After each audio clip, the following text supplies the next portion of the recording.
Hi, good afternoon, everyone. We're going to go ahead and get started. Thank you for joining us today on Wednesday Wellness Day.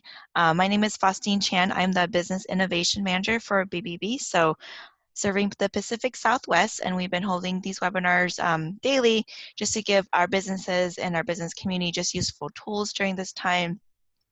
This webinar is being recorded, so if anytime you do need to leave it, we have it recorded and it will be posted on events.bbbcommunity.org. You can check out additional webinars on there that have been recorded in the past and also sign up for upcoming webinars on that page as well. I think everybody got their handout. I emailed it before this webinar, so if you didn't get a handout, just send a quick message to me in the chat option, and I can send it to you once the presentation starts. Today we have a great speaker. Today we have Heather Morena. She is a licensed CPA, and she's also the owner of WeightBreakthrough. She's hired by successful professionals who struggle to make health and wellness a priority. With a diverse background in exercise physiology, coaching, and theology, she helps people understand what keeps them stuck and so they can stop spinning their wheels and know how to get results. She personally understands the challenges of fitting health priorities into a busy schedule. So please welcome our speaker today, Heather Morena. Thank you, Faustine. It's great to be here. Welcome all to Realize Your Leadership Potential, how to fit health and wellness into your busy schedule. As I begin, I realize that the situation we're in now is obviously different than where we typically are.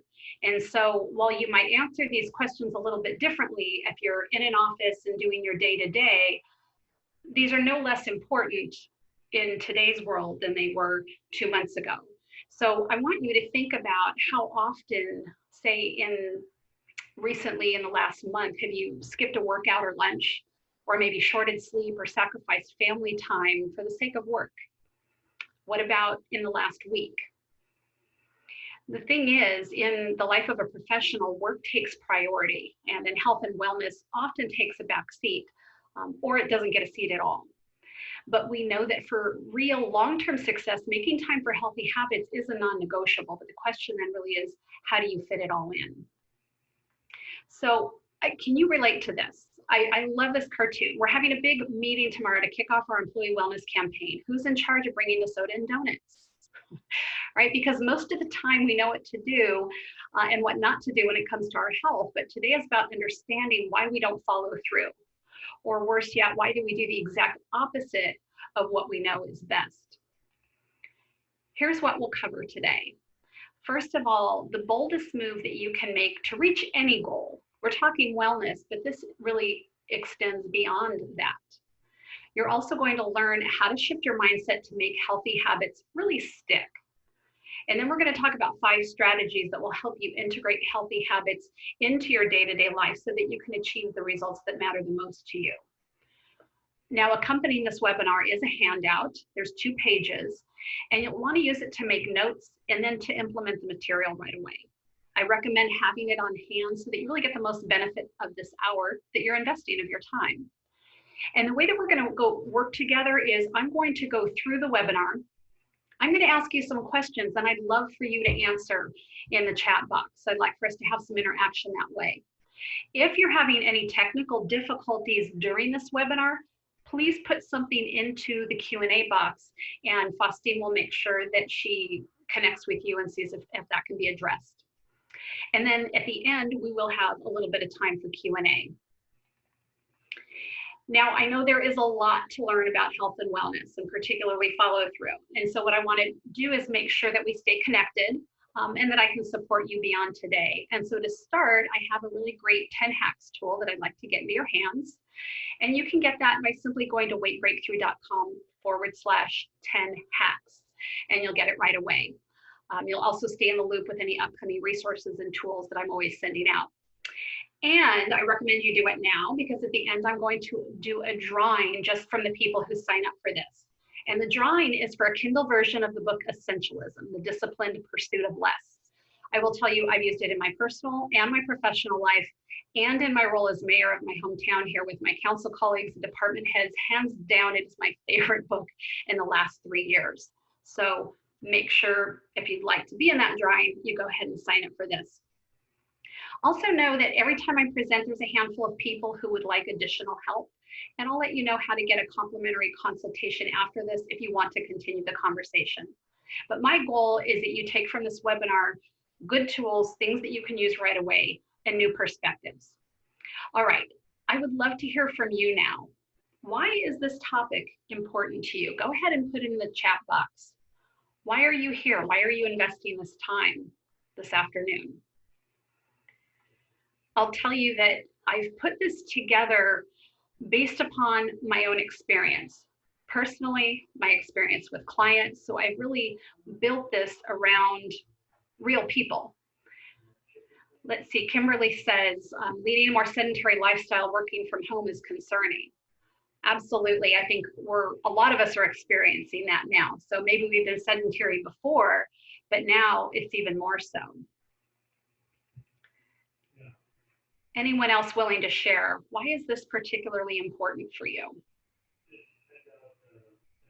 I know sometimes it is, how do you fit things in? Today, it might not be a how do you fit things in, but how do you do it when you don't feel like doing it? Sometimes we simply don't feel like doing what we know we need to do.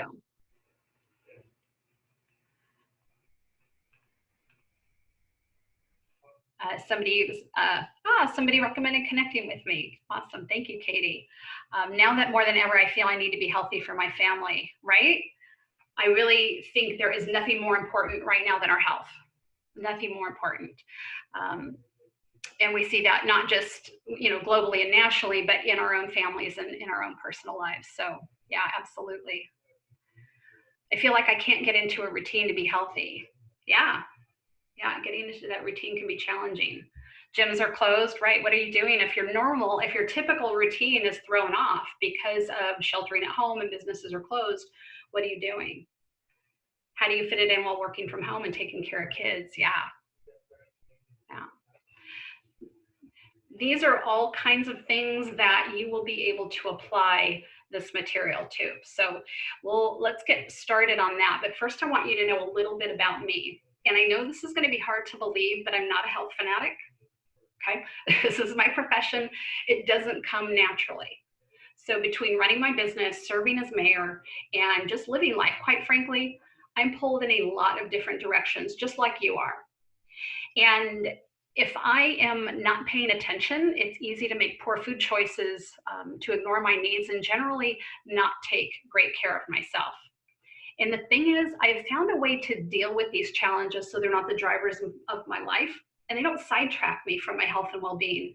And I promise you, if I can do it, anyone can do it. And that's what I'm going to share with you on this webinar. So let me back up a couple of decades. In the 1990s, I worked as a CPA.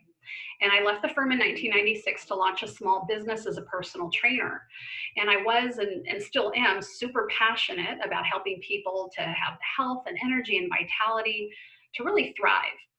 And so I set out thinking that this passion, along with my education and being a certified exercise physiologist, would make all of my clients successful. Well, within a year, I was disillusioned, to say the least. Well, I had some clients who took what I taught and consistently applied it and carried out the plans that we made. Others didn't. What was the difference between those who were successful and those who weren't? Well, I came to realize that a big reason why some clients were unsuccessful was because both of us were focusing on their behavior rather than looking at what caused their behavior. And it's this aha that led me to develop my 5-step process that has helped my clients consistently follow through with their healthy habits and achieve their health and weight loss goals permanently. And this is what I'm going to share with you today. And from all of these experiences, there are 3 things that I have learned for a fact. First of all, as I said a moment ago, if I can do it, anyone can do it. Anyone can have the health and body that they want, regardless of past experience. Secondly, to achieve the results that you want, and perhaps most importantly, maintain them, to have this be a lifestyle, you must retrain your brain. And finally, when you retrain your brain and you do it right, follow through can be easy. You can stop chasing every diet or program that promises it's going to be the answer. You can reduce the overwhelm that comes from looking out there for what to do and customize a plan that really works for you. So number one thing we're going to talk about here is the boldest move that you can make. And I said to reach any goal, and this is true. I'm going to give you some strategies in a little bit that you're going to be able to use right away. But I want us to take a first stab at what's underneath it all that could hold you back. Because if we don't address the mindset first, then no matter what you learn today, you're going to go right back to doing what you've always done. So here's a simple question I want you to ask yourself. Am I willing to start imperfect? Am I willing to start imperfect? Here's the thing. We have a culture that promotes quantum leap success, but our resources, including our willpower, are limited, right? We don't have the resources to really do that. So what I notice is when I start with clients, instead of taking positive action, they've been waiting for perfect circumstances, which they're convinced will be here soon. And this is what it looks like. We imagine a future where everything is ideal, right? No one is sick. Work is going at a reasonable pace. In short, everyone and everything is going right. There's no COVID, everything's, pretty easy peasy. And when that happens, it's easy to get and start and maintain healthy habits. Worse yet, we imagine a future where we're going to feel like doing it. Right? Have you ever told yourself, I just don't feel like it right now. It doesn't feel like the right time or the right thing. Now, let's be honest. How often is that the case where things are perfect and we feel like doing it? Almost never. It's an all or nothing mindset that leaves us ultimately with nothing. And that's because we can fool ourselves. I can justify a bad decision today because as soon as ... then I'll get back on track. Right? So as soon as I'm got the proposal at the door, then I'll start going to the gym again after work. But if I never get back on track, I continue to sacrifice my health and overall well-being, and it only gets harder. So the key is small steps, because the truth is that over time, we're either on an upward or a downward trajectory. Now, let me illustrate the power of small steps with a story about my client, John. For years, his weight and his cholesterol had kept creeping upwards despite his efforts at what he said was eating better, dieting, exercise. And his doctor wanted to put him on statins. So he told his doctor that he wanted to hold off on medication. He hired me and we went to work on small steps. And so trust me, John was not someone to make massive changes. He wasn't going to become vegan and run marathons, anything like that. I showed him how to make small adjustments that fit with his lifestyle and schedule. And in 9 months, he lost 30 pounds. And this is the kicker. His doctor says that his cholesterol looked as if he'd been taking medication. He says, I feel better than I have in 15 years. It doesn't matter whether or not you feel ready to implement these strategies or to start new healthy habits. You can't wait to feel ready. You just need to start. And that is the boldest move, again, that you can make, is to start imperfect. Start now, start small. Don't wait for the right time, just start. So here's the question I just want you to think about. What do you need to change so that you do get started now? The second piece we want to talk about is learning how to shift your mindset to make your healthy habits stick. So I'm going to take you through a small part of my system, which is uncovering stuckness. Now, obviously, we're not going to solve everything that's keeping you stuck, but what we can do is take that first step of identifying a key saboteur that is holding you back. All right, I want you to get out a piece of paper. So hopefully you have your handout in front of you. If it's not the handout, a piece of paper, something. And I want you to take a moment and brainstorm at least 10 healthy habits you know would help you reach your goals. Do it right now. 10 healthy habits you know would help you with your health and well-being, the things that you're trying to achieve. It might be something that you're doing consistently right now. Maybe it's something you're doing inconsistently. It could be something you think you should be doing, something you're curious about trying, something you heard about. Take a moment and share some of these in the chat box. What are some of the things that you think right off the bat, you know, would help you to reach your goals?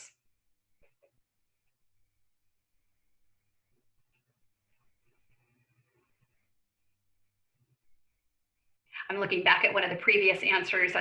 Mario said, working with others during COVID-19, how can I unleash great energy and influence others to feel the same? That is a wonderful question. I love that.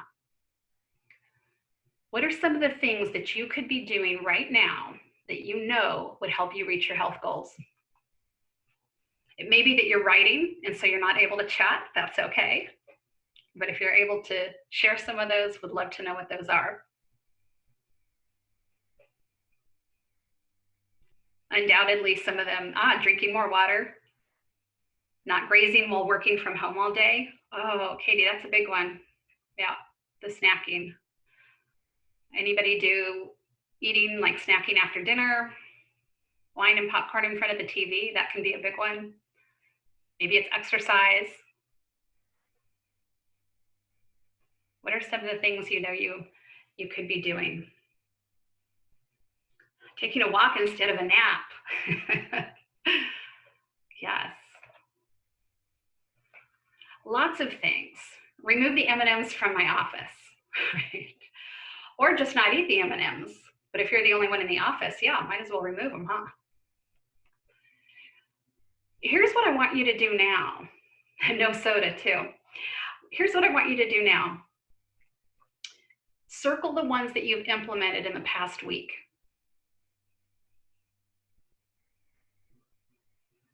Circle the ones you've implemented in the last week.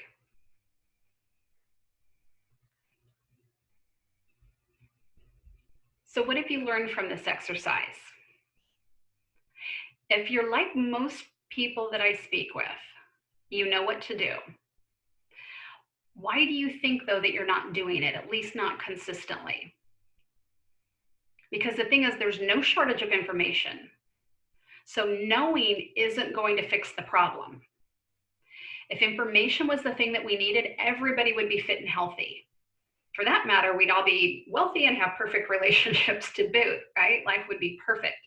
So just knowing what to do doesn't necessarily lead to results. The truth is, people don't accidentally stumble into failure. They think their way into it. We know we have an overabundance of information on how to be healthy here on this webinar and elsewhere in our life. But that's what I used to do with my training clients. Remember, I focused on behavior. The question is, how can we influence behavior? And it's through the neurological pathway. Here's how it works. The first step is we have a thought or a belief. That then leads to how we feel. Our feeling then creates our behavior, and our behavior, of course, is our result, leads to our result. I want you to notice that behavior is the third step, which means that we can't do anything about it for very long without addressing the other steps. So let's go back to the first two, thoughts and feelings. The way our brains are wired, this is simply the way we work, is set up with this neurological pathway. So it starts with the thoughts. We have thousands of thoughts every day. And most of them we have no awareness of in the moment. Those that are prevalent enough eventually become beliefs. And I really like how Byron Katie explains this. She says a thought is harmless unless we believe it. It's not our thoughts, but our attachment to our thoughts that causes suffering. Attaching to a thought means believing that it's true without inquiring. A belief is a thought that we've been attaching to often for years.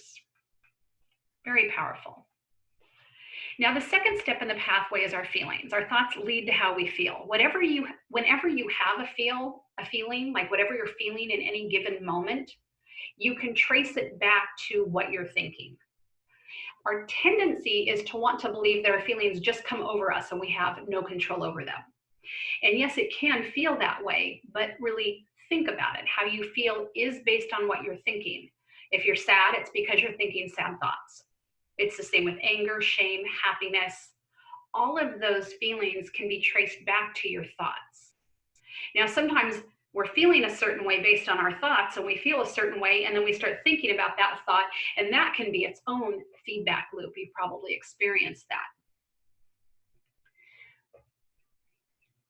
Now let's look at the third step, our behavior. And this is the one we tend to place our focus on, thinking we can just muscle through and do whatever it is we need to do, right? Get rid of those M&Ms, start walking, drink some more water, let's not nap, let's be productive over here.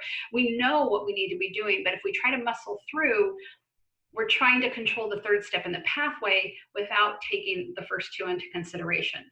Our behavior is driven by our feelings, and when we use willpower to drive our actions, it's short-lived. And that's because willpower is a short-term energy source. Now, the fourth step is a given. It's the results that we get from our behavior. So in layman's terms, you've probably heard self-fulfilling prophecy. How we spend our time, the habits we create, the information we put into action or not, it's all a reflection first of our thoughts. How we react to events, people, our environment, it's all formulated in the mind. We don't do or say anything that we haven't thought of, whether we realize it or not. So the question you have to ask yourself is, how do you stay in charge of your mindset so that it helps you rather than hinders you as you work toward fitting your healthy habits into your busy lifestyle? This is where you want to start. Now, when I work with clients directly, we dig into this in a lot more detail, and we're going to take that first step here on this webinar. For instance, could the mindset of I always fail or I don't have time disrupt everything? Of course it could. So when you think about all that you need to do and all that you want to do when it comes to achieving your health goals, what are some of the thoughts that could be sabotaging you? I'm going to share with you the 5 most common ones that my clients deal with. And as I go through these, I encourage you to make some notes on the thoughts you have most often as it pertains to your health and well-being. And as I go through this, I would love for you to share in the chat box what you're really noticing. The first one is all or nothing. This is that black or white perfectionist. If I can't do it all or do it perfectly, why bother? Back to that as soon as then I. Right? That perfectionism that eventually leaves us with nothing. Anyone who relates to that all or nothing, let me know in the chat. The second one is absolutes. This is using words like always and never in relation to a single event, person, or experience, such as, oh, I can never stick with my goals for very long. Yes, a lot of people relating to the all or nothing. Diana says, I can do it later, right? There's always later. Yeah, so absolutes, always, never. Anyone relating to that? The third one is discounting the positive. Okay, so discounting the positive is not acknowledging the positive, saying anyone could have done it, or insisting that any positive actions that you take, any qualities or achievements that you have don't count. And this goes hand in hand quite often with number 4, which is focusing on the negative. This is allowing or dwelling on one negative detail or fact to spoil your enjoyment, your happiness, your hopes. So it might be saying things like, oh, I failed before, why would it be any different now? Anybody who can recognize focusing on that negative or discounting that positive. The last one is emotional reasoning. I love this one. I feel, therefore I am. But remember, we said feelings are the second step in the neurological pathway. So assuming a feeling is true without digging deeper to see, like, hey, is this really accurate? What thought is this coming from? Emotional reasoning. Marilyn says, I failed today, why try again tomorrow? That definitely. What good would it do? So I want to hear from you. Which ones do you tend to experience most? Which type of thought do you tend to notice? Share that in the chat box here. Because here's what I really want to get at. Your thoughts will determine whether or not you ultimately take action on what we talk about here. And if you don't take action, well, then this has been nothing more than a pleasant, mostly one-way conversation that you're probably going to forget about in the next week and all of by the next month. And you've likely invested the time, this hour, because you want the results promised. You want to change your behavior. And now that you know you need to change what you're thinking, you might want to re-listen to this webinar to really identify your mindset issues. But I hope you take the time to flesh out the thoughts that could be holding you back. Yeah, the absolutes, all or nothing, those tend to be the two that I do see the most. Some people will simply raise their hand and say all of them. So if that's something you can relate to, not a problem. It's really good to notice the one key one, because then you can start doing something about it. Gail says, as soon as I ... that can mean that I'm not prioritizing well. Yeah, absolutely. I want you to know which one it really is for you, because you can start taking action to change that. Right?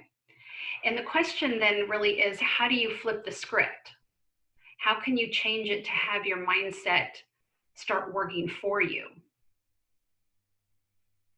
And I realize at this point, you might just tell yourself to, oh, stop it, buck up, get over it.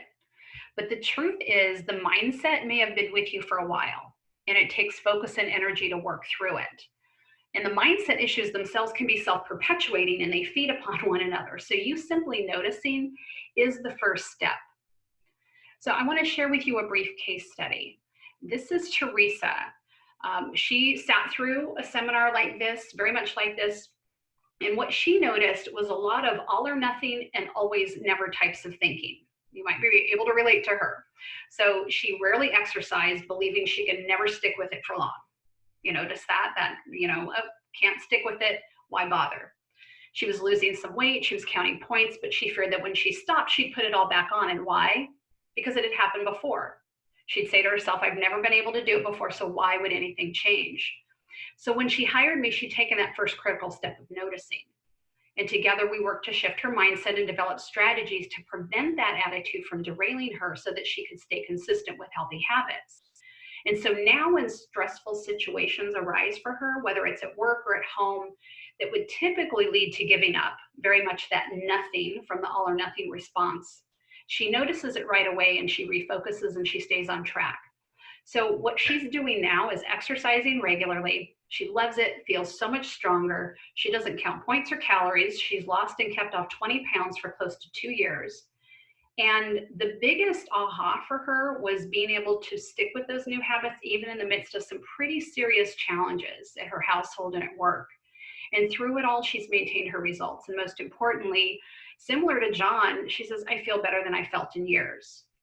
And for her, it was like, she said, being released from a self-imposed prison of all or nothing that she didn't realize was getting in her way.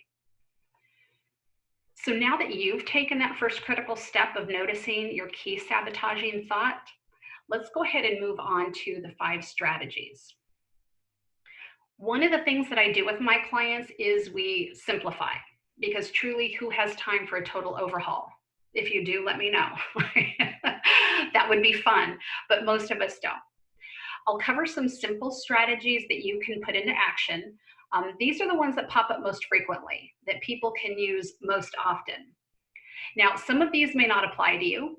Some of them, you may even be like, hey, I'm on top of that. But take the ones that do resonate with you.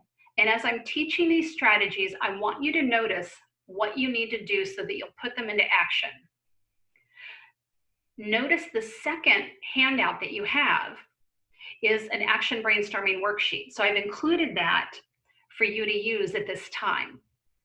As I go through the strategies, begin brainstorming all of the actions that you could, you'll notice the 5 columns, right? The things that you could stop doing, the things you need to start doing, the things you need to do less of or more of. And then certainly you might notice some things like, hey, I really want to make sure I continue doing this. So have that in front of you. If you don't have the handout in front of you, just free form brainstorm. Start and stop, less and more, and continue. Those first 4 are key, right? Stop doing, start doing, what to do less of, what to do more of. All right. And what you'll notice as I go through these 5 strategies is that it addresses multiple steps in the system that I talked about. But my main goal with sharing these 5 is to help you really execute to get the results that you want. So let's get started. Number 1 is to be inefficient. And now I know this is heretical, okay? Here's what I want to say. We have elevated efficiency to the point where we can get away with very little movement. Consider all of the devices that take away our need to get out of our seats, both at home and at work. The American College of Sports Medicine says that labor-saving devices invented over the last 40 years have resulted in a 43% increase in sitting in the United States. And here's what we know. Did the 2018 Physical Activity Guidelines Advisory Committee scientific report concluded there was strong evidence that high amounts of sedentary behavior, sitting, increase the risk for all-cause mortality, particularly with cardiovascular disease, as well as type 2 diabetes. So is it still exercise? Is that still important? Yes, still crucial to better health.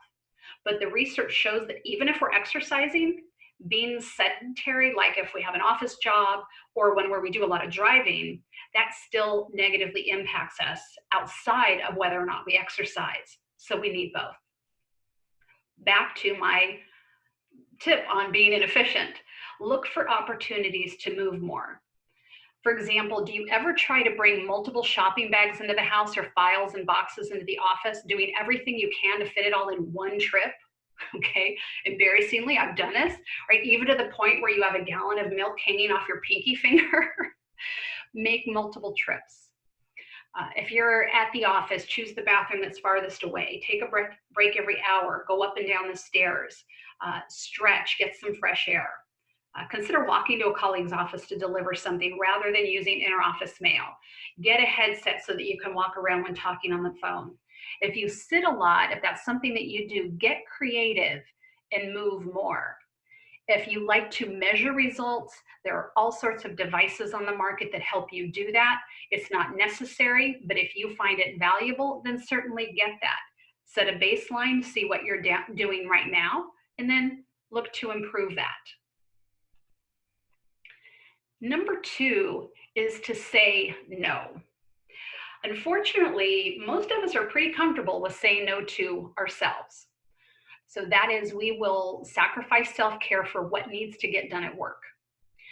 Leadership expert Michael Hyatt does some research in this area, and he says that when we push past 50 hours of work in a week, there's no productivity gain. And in fact, it could go backwards. He said one study found that 50 hours on the job yielded only 37 hours of useful work.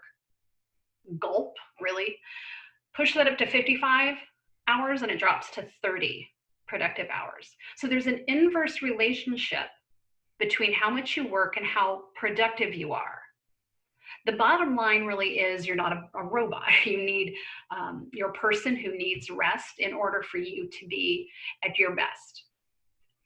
We also struggle to say no in our personal lives. So for example, have you ever eaten food because you didn't want to offend the host? Maybe it was somebody at a party, maybe your grandmother at Thanksgiving. I regularly work with clients who have to learn to say no to food when they're not hungry, when it doesn't taste all that good, and it doesn't help them reach their goals. Eating food to make someone else feel better isn't a habit that's going to help you be at your healthy best. And it really is an ingrained habit for many. So I want to do a little bit of interaction right now. I want you to tell me, why do you think it's so hard to say no? Or maybe you're really fantastic at it and you want to tell us about it. I'd love to know that. What are your tips? But why do you think it's so hard to say no? One thing that I'll hear from people is that, I don't want to disappoint someone. They can be people pleasers. And so they don't want to disappoint other people and they think they have to say yes to everything in order to not do that. What about you? Why do you think it's hard to say no? Sometimes we think we can do it all. Right? I can do it all. I don't want to hurt people's feelings. Yeah. Sometimes we think it's more important to help others than to focus on ourselves. Anybody that can relate to that?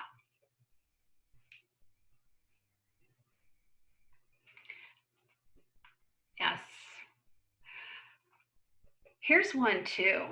If you're known as someone who gets things done, if that's part of your identity, like let's say, let's say people look at me as, oh, you want it done right and early and on time, and someone who kicks ass, have Heather do it. And if I'm like, yeah, that's me, and I feel that's part of my identity, that can be a hard thing to let go of.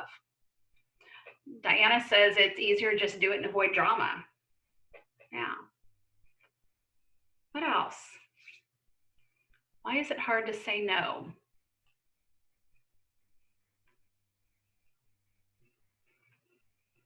Anybody who finds it easy?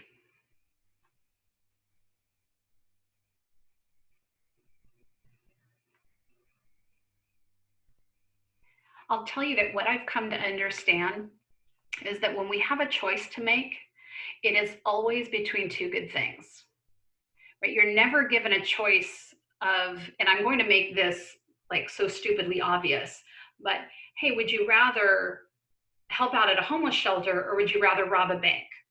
Right? Because that's a complete no-brainer. We don't get those kind of no-brainer choices. We're always asked to choose between two good things. In fact, I would argue that it's between good and great. And that's where your ability to discern is so needed. Gail says it's harder to ask someone for help than just do it yourself. Yeah, sometimes you feel that way, huh? I love what Greg McKeown says, and this is the author of Essentialism, that book that I'm giving away. He says, if it isn't a clear yes, then it's a clear no. I suspect for all of you on this webinar that you have a lot of opportunities coming your way, whether it's to participate in events, and certainly most of those are virtual right now, but it's participating in events. Maybe you're sitting on boards, you're on committees, you're mentoring others. Of course, not to mention the asks for your attention and time with family, with friends, with acquaintances, all of that. When you're clear on your values and your boundaries, saying no becomes easier. And here's what I really want you to take away. We are always saying no. A yes to something is a no to something else. So be clear on what that something else is. All right, number 3 is make it good. When we set out to be healthy, our attention falls all too often on what we shouldn't eat or what we have to do. It's when we combine enjoyment with healthy habits that we gain long-term adherence to what makes us successful. So one thing I have my clients do is develop a list of good foods. Because here's the thing, we already have a list of good foods, bad foods in our head. And the bad foods list tends to be really long and all these things we love that we're supposed to avoid. Well, let's talk about setting ourselves up for failure there. And then the good food list is this, small list of superfoods that we're supposed to stick to. But I like my clients to look at good foods as foods that they like and that contribute to their health and well-being. That really broadens the definition of good foods. So something you like, something and contributes to your health and well-being. I encourage them to make that list as long as possible and to not just put a category of food, like you wouldn't just put beans, but you list all the beans that you enjoy. You wouldn't just list seafood, but what's all the seafood? Have a big, robust list of all the foods that are healthy for you and that you enjoy. Equally, you want to like your exercise and whatever movement you're doing, especially if you're just getting started. So choose something that you find fun or interesting, whether that's dancing or walking or, anything, biking, anything that you want to do. Maybe it's something you can do and at the same time listen to music or a podcast. Don't demand of yourself that you run just because running burns more calories, or that you do anything because you're told that it's the quote unquote best exercise, but you don't enjoy it. For the long haul, healthy habits can't feel like a drudgery or deprivation. Now, will it sometimes be hard and you're not going to feel like doing it? Yeah, absolutely. So find ways to make it as delicious, enjoyable, and fun as possible. Number 4 is you deserve better. I want you to picture this. It's been a long, hard day at the office, or it's been a long, hard day working at home, dealing with kids and everything that's coming your way during this pandemic. And you think, oh, I deserve a glass of wine, or to watch TV, or I want to have a cookie. Now, there's nothing wrong with these things. I drink wine, I watch TV, I've been known to have a cookie. The problem is that it turns into a bottle of wine, binge watching Game of Thrones, and a sleeve of Thin Mints. Anyone relate to that?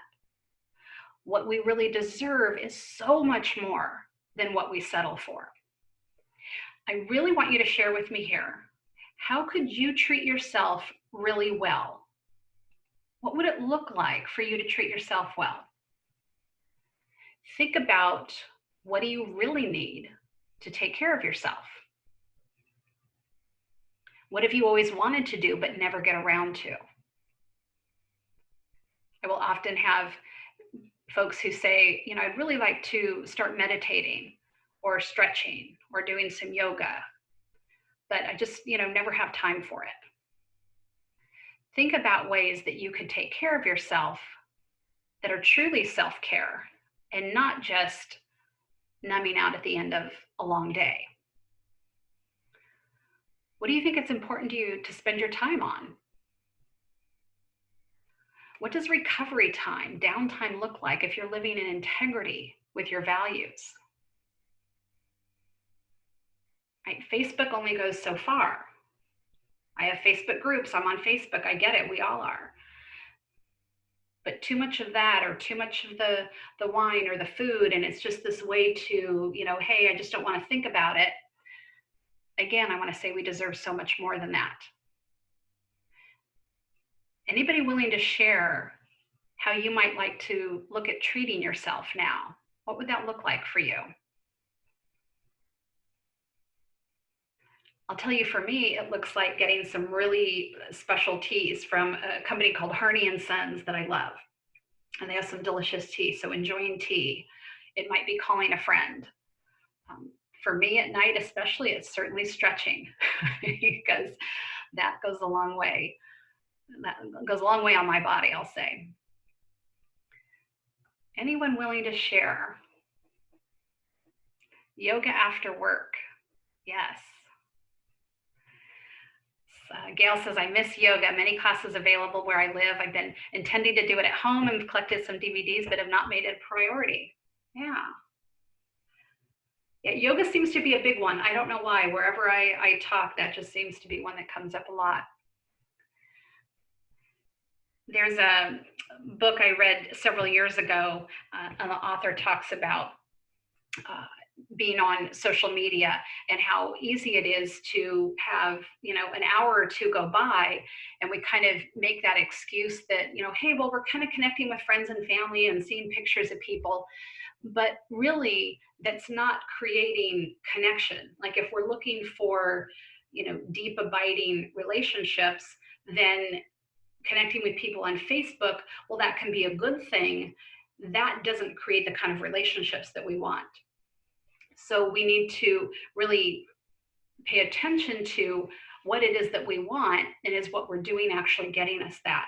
And so at the end of a day, when we're feeling tired, when we're feeling stressed, we need to look at what are the things that we can do to genuinely take care of ourselves. Faustine says, stretching in the morning and before I go to bed. Oh, me too. It's right where I am. Don't look at my phone until an hour after I wake up, an hour before I go to bed. Wonderful. Oh, Diana saying yes to every invitation. Exhausting. Yes. Even when I just want to be in a quiet corner for an hour to recharge my batteries. Wouldn't that be amazing if Diana just identified that hour and took that hour? Say yes to you. Yeah, I love that. So find ways, I really want to encourage you to find ways to genuinely treat yourself and feel good, not just in the moment, but also ones that the next morning you're going to be glad that you did them. All right, here's number 5. I recommend asking the question before you eat, am I hungry? How many times have you ever eaten because you're sad, mad, glad, afraid, tired, bored, stressed, procrastinating because it's there? Anybody? Yes. I was once at a Easter brunch with a group of friends, and I'm sitting next to my friend Rachel, who over the last few months had been telling me how she's trying to lose weight. And so here we are at a table, and there's this bowl of malted milk balls in the middle of the table. And I remember this so clearly because I think they're disgusting. I mean, there's other things I like, but I think those are disgusting. And so Rachel's sitting here just kind of one by one, eating a milk ball. And I finally looked at her and I said, "Hey, Rachel, are you hungry?" And she stops like mid milk ball and she says, "No." She really had no true awareness that she had been eating those. No true awareness that she'd been eating those at all. And again, that am I hungry to really bring awareness to what is it that I need right now? So many years ago, I remember I was foraging through the kitchen cabinets in the afternoon, and it's like a Thursday afternoon, and I'm looking for food, and it dawns on me, I'm not hungry. What do I need? Like, I do this for a living. How do I feel? What do I need going through this? And it dawns on me that I'm tired. Why was that? Well, I lived in Orange County at the time. I had been at a meeting in the San Fernando Valley the night before, and then up for a 7 a.m. meeting in Pasadena. I was exhausted. What did I need? I needed a nap. Was that going to happen? No. What could I do? I could go outside, get some big breaths of fresh air, do some stretching, do a little bit of moving, and then go back and sit down and work. But more importantly, I was able to assess why I was tired and decide that's not what I want to do in the future. Okay. So when we eat, if I had eaten at that time, it would not have solved my tired issue. I still would have been tired. I would have taken in food that my body didn't need and would have slowed it down even more with digestion. And I would not have had the realization that I needed to be taking better care of my schedule in order to take better care of me. So those are the 5. Right, so now we're going to implement and integrate in order to create some lasting change here. On the action brainstorming worksheet, I hope by now you've noted several things that you want to take action on. So take a moment and finish noting any additional actions. And then what I want you to do is get specific. For example, you might write down that you need to stop procrastinating. But in what way, when, how will you do that? Or you may want to start eating healthier. What does that look like? What does that mean for you? Get specific. If you were to take action, how would you do that? If you can't answer that question, you need to be more specific. So share some things that you've brainstormed that you could start doing or stop doing, do less of or do more of right now. And I recommend using this tool regularly. This is something that you can take and use outside of here, particularly when you're feeling stuck. You can use it to brainstorm just about your eating habits or just exercise. Or you could use it to brainstorm about your thoughts. What do you need to start thinking or stop thinking, right? What are some of the things that you see you might start doing or stop doing? Now, that stop always catches you a little bit, right? So I'd love for you to put that into the chat and think about what do you need so that you'll remember to take these small steps. Okay. And so continue to share. But now what's next? I want you to decide on one specific small step that you've discovered here today. All right? Got it? Now that you've identified it, I want you to get out your calendar, whether that calendar is on your phone or hard copy. And within the next week, 2 at the most, I want you to put that in your calendar to follow through on. All right? Because once you get off this webinar, it's going to be hard to remember to take action, much less follow through. Right? So I want you to schedule that right now. Got that done? Okay. Anyone willing to share what they're going to commit to doing? I'll look for that in the chat box. So the small step's great, but I bet you might want more. So I want you to do this for a minute. I want you to just close your eyes, take your hands off the keyboard, and put your pen down. And we're going to take a little bit of time to create some motivation for you by visualizing.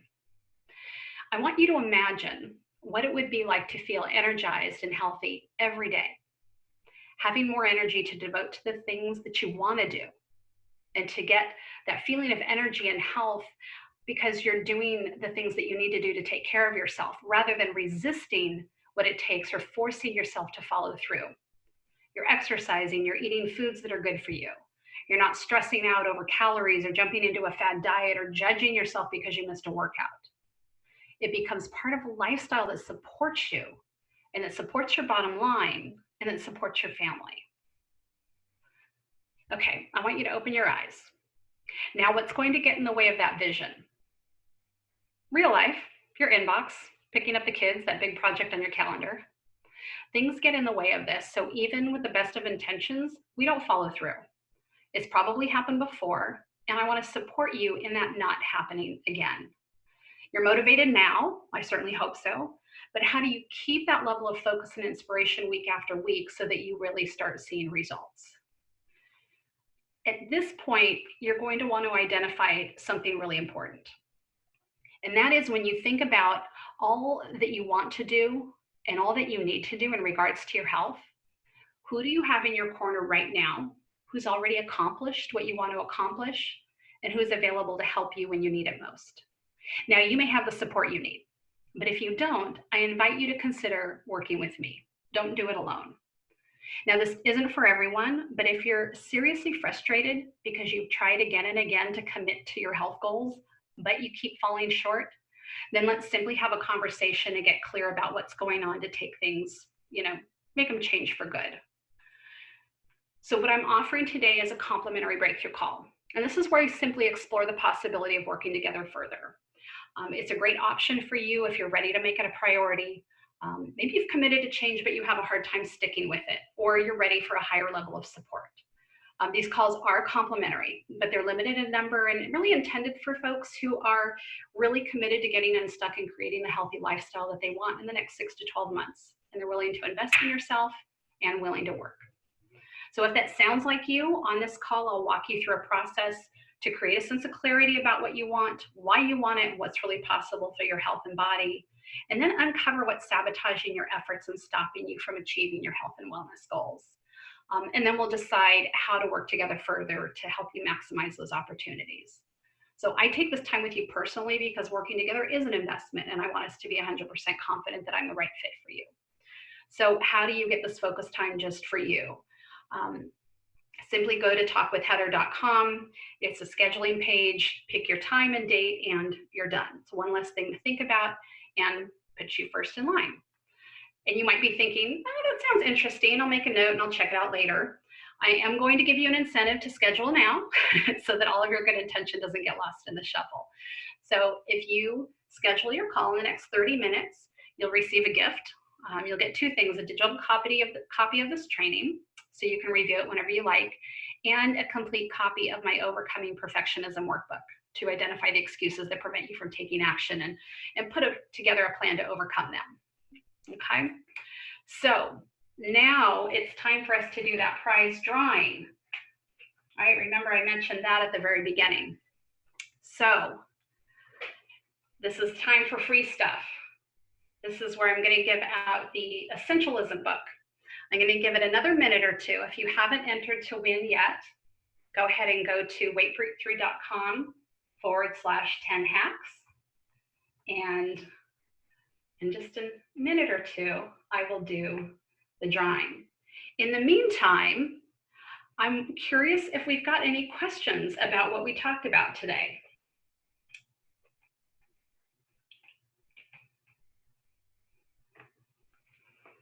And you can put that in the chat or the Q&A. Either one is fine. Any questions?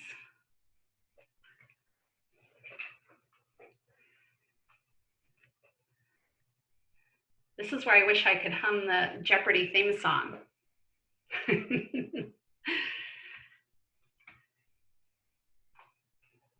So Heather, looks like we have a question from Kimberly asks, what are your tips when you fall off the wagon? Thank you. Yes, I see that. I was looking at my drawings. So tips for falling off the wagon. Especially when, thank you for clarifying, especially when not exercising enough. So without really knowing context, Kimberly, I think it's great to look at, what are you doing? So if it's, you feel like you're exercising a little bit and not quite as much as you want to be, then what are the small steps you can take to start increasing that? If you're not making it a priority, if it's more like falling off the wagon, like you exercise for a week or two and then you don't for a week or two and you're off and on, it's getting to that underlying the thoughts and the feelings. Why aren't you doing it? Asking the why question, by the way, is not meant to beat yourself up. Like if I was a better person, if I was more organized, it's not meant to make yourself feel bad. It's why do you think you're not doing it? So I'll give you one thing that I like to do myself, and I recommend this for anyone, is to look for a short-term result. So on Mondays and Fridays, when we are not in quarantine, I wake up at 4:45 and I go to an exercise class at 5:30 that finishes at 6:30. I don't ever want to go. I have many reasons why I shouldn't go. I could come up with many, but what I do is I think about the short-term result. I think about how I'm going to feel at 6:30 when I'm on the mat stretching afterwards. My exercise is done for the day. I've killed it, and I'm ready to go about, everything that I have to do. So I look for that short-term result.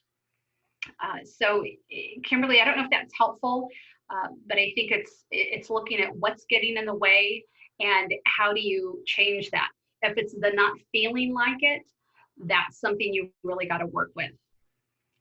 Oh, you're welcome. You're welcome. All right, let me see. I'm going to look for hold on a second. Today, we have, all right, we've got 8 of you that have signed up. So I am going to the random number generator. And I am going to generate the number. Oops. That would be number 8. And that is Samantha.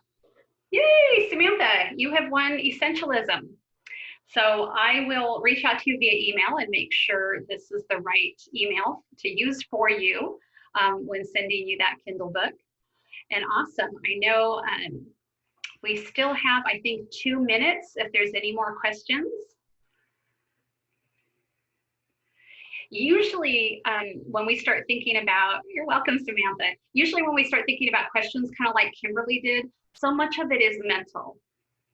Because if all you needed was another tip on, hey, a HIIT exercise or, running or whatever it was, you can get that anywhere. You can look outside for all of those things, and that typically isn't what we need. Typically what we need is in here, right? It's in our mindset and making that work for us. So it looks like that might be it. I will leave you with this. Don't judge each day by the harvest you reap, but by the seeds you plant. Blessings. Thank you for joining us today. Thank you very much, Heather, for taking time out of your busy day to give us this valuable information. I know I took a lot of takeaways from the presentation and definitely will implement it in my own personal life as well. For those of you who did miss any part of this webinar, or if you joined us late, it was recorded, so it will be posted 1 to 2 business days on events.bbcommunity.org. You can sign up for additional webinars and also view past webinars. But thank you again for joining us, and thank you, Heather, again for taking time out of your busy day. Please stay safe out there, everyone, and have a great day.